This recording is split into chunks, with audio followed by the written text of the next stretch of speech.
Ako Bicol party list Congressman Alfredo Garbin Jr. believes Zaldico has a lot more to reveal when he is finally brought home. Garbin is, of course, CO's former party list co-nominee, and he joins us tonight to discuss this. Welcome back to the big story, Congressman Garbin. Good evening, Reina, Sean, and Pauline. Magandang gabi po. Magandang gabi, sir. First things first, your reaction to Zaldico being arrested in Prague. To tell you honestly, wala akong reliable or concrete information where he is, kung saan siya nakadetain ngayon, and what grounds was the detention for, and kung paano siya nahuli. So, but as I've said, if nahuli siya at may uuwi siya sa Pilipinas, I am sure that he can speak freely with all the according to what the testimonies he released based on the videos. And yun ay siguro paninindigan niya pag-uwi niya dito at marami pa siyang maisisiwalat. Yun ang aking pananaw dyan, Regina. So I guess the arrest also took you by surprise. When was the last time you spoke to him? Matagal na po, bago pa siya pumuntang Europa, when I tendered his resignation, that was I think September of 2025. And when the full-blown trial started, and kung nang nasa Europa na siya, naputol na po yung aming communication because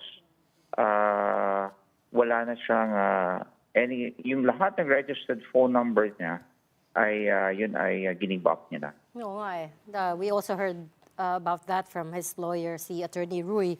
Yes, you're absolutely correct. We spoke to you about this before a few months ago when you said last kayo nag-usap was, I think he was still in the US, right? Before he moved to Europe because he left the country. Yeah. August. I think he left the country Yes, August. August. Tapos na-file And then, sa Congress in September. and then yes, tama po. Oo. At that time, when we first interviewed you about this, Congressman Garbin, you said it was a sacrifice on CO's part to have given up his post, even despite the absence of a court order ordering him to do so. And he also pushed back on Mayor Benjamin Magalong, saying that CO was the behind all of these anomalies, the flood control issue. But fast forward a few months later, si Zaldico himself put out a video admitting that he was partly responsible for the insertions. And I wanted to ask you if that has changed your opinion of him and his role in all of this. Well, nangyari na po ang lahat. Marami nang pinagkisiwalat. Ang pinaka-importante po dito ay makuha natin yung buong katotohanan.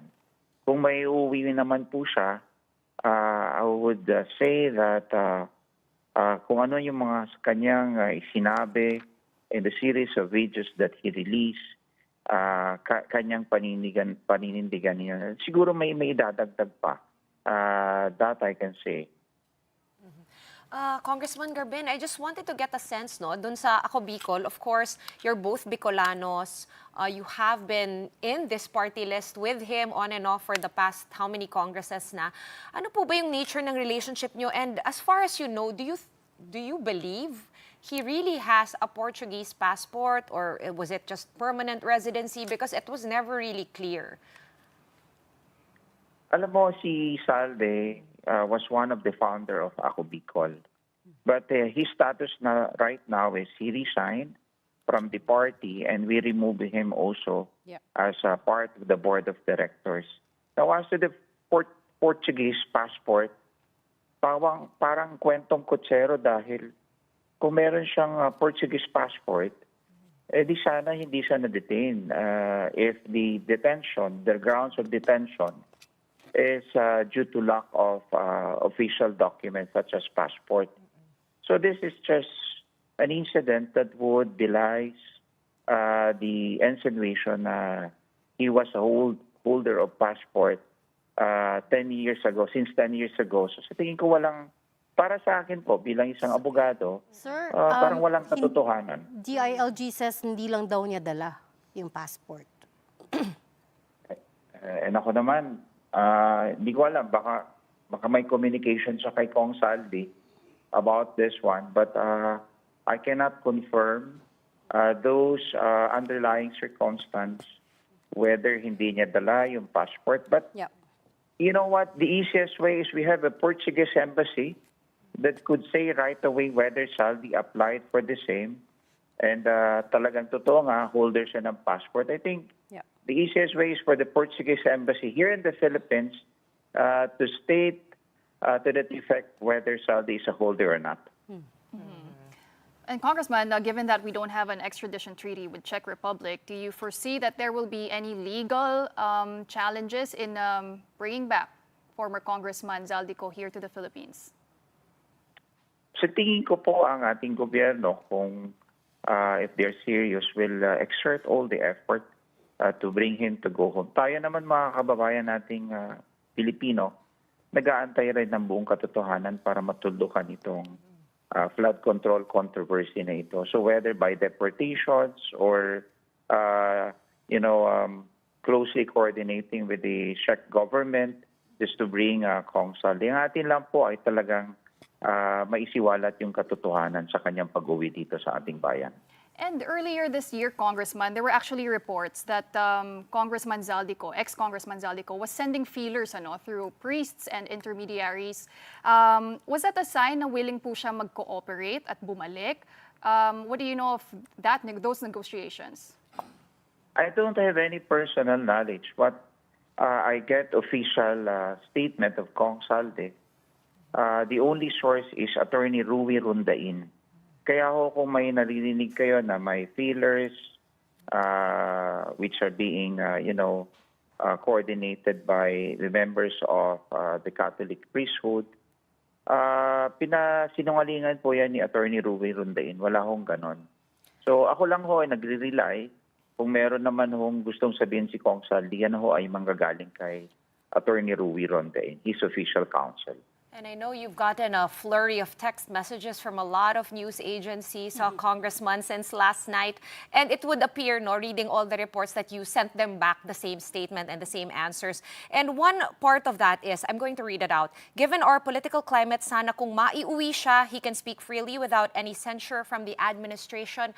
Can you elaborate on what you mean? Do you think this is a good time for him to be brought home? Alam niyo po, si Kong Saldi, aside from facing so many cases, has a pending warrant of arrest. And sigurado po, diretso yan, after physical and medical examination, kung may uwi naman, diretso yan sa kulungan. Kasi non-bailable po yung kanyang kaso. So yun lang naman po ang aming hinihingi sa paghahangad ng katotohanan ay makapagsalita siya ng freely, without any coercion. And of course, security and safety must be provided if we are, after all, for the truth and for, resolution of this flood control controversy. Because one of the reasons also Congressman Zaldi cited before in refusing to come back home was that nakatanggap daw po siya ng death threats. Would you know, Kong, kung ano ba yung nature ng death threats na ito at nakatanggap pa rin po ba si Kong Zaldi ng mga ganon? Yan po ay hindi kami nag-usap ng ganyan, but base sa kanyang statement, hindi lang sa matataas na tao siguro, that's what I get from his statement. But syempre, sa taong bayan na rin. He was once upon a time the most hated person in our country. And so natatakot rin siyang umuwi because he was already judged. And alam niyo naman ang social media, kung ano yung nababasa ay at sa kanyang paghuhusga, doon siya, yun ang kinakatakot niya kasi baka yung galit ng taong bayan magresulta sa isang violence na yun ang kanyang kinakatakot. You correctly pointed out that everyone is eagerly awaiting his full testimony, not least those of us in the media who's been covering this issue. But and I'm going to ask you the same thing that reporters asked President Marcos, which is, in his tell-all, is there anything that might implicate yung party list? And are you worried about any fallout over that? Well, alam mo, I always maintain that guilt is personal. And if ever there's a liability and accountability, that is personal to that person. And alam mo, Regina, Sean, and Pauline, the party list is separate and distinct from its nominee. And it was not used as a tool to commit this in participating with this controversy. On my part, I was not even part of Congress in 2019. Ako'y mayor po noon eh. Kakabalik ko lang ngayon po sa Kongreso.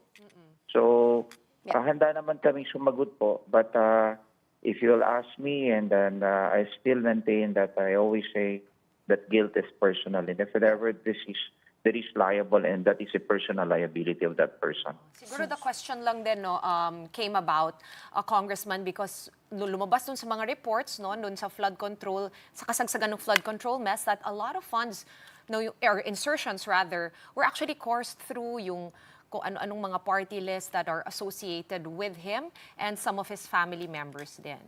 But as far as you know, well, like you said, The party wasn't used yes. to funnel some of these funds. Well, it's Congress who approve the budget, but the one who execute the same is the executive department through in the infrastructure arm, which is the Department of Public Works and Highways. Yeah. So, kaya nga, sinasabi ko, sa tingin ko sa pagbabalik ni Kong Salde, ang isisiwalat niya hindi lang yung the manner in which the budget was approved in his official capacity as the chair of the Committee on Appropriation, pati na rin yung mga membro ng kabinete na nakadil niya at kung ano ang mga kanilang pinag-usapan. And that's what I surmise na magiging part ng isisiwalat niya kung sakaling mapapagbigyan siya magsalita.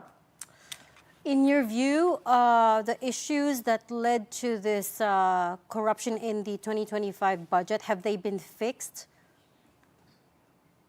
Can you say it again? Yung issues that brought about this massive corruption scandal in the 2025 GAA or before the GAA, but have the issues been fixed? Meaning, are we now certain that there will be no similar large-scale corruption scandals in the future? Well, we cannot ensure or say that it has been fixed already because of these revelations of flood control. What we are saying here is that I think all the agencies should properly observe how programs and projects are being implemented to the letters of the law, the bidding process. Pati na rin yung Kongreso should continue to exercise its oversight powers to see to it that the budget is properly implemented. Yeah. No, sir, that's what I meant on the part of Congress, because of course you are you have the power of the purse. So on the part of Congress, naayos na ba yung mga issues that led to this, the largest corruption in the history of the Philippines? Well, sa tingin ko maganda yung budget na naipasa 2026 at nawala na yung mga sinasabing insertions that leads to this corruption, especially this flood control controversy.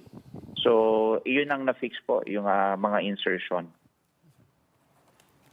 Okay, we'll leave that there. We've run out of time, but thanks so much for talking to us. Ako, Bicol Party List Congressman Alfredo Garbian Jr. Salamat, sir.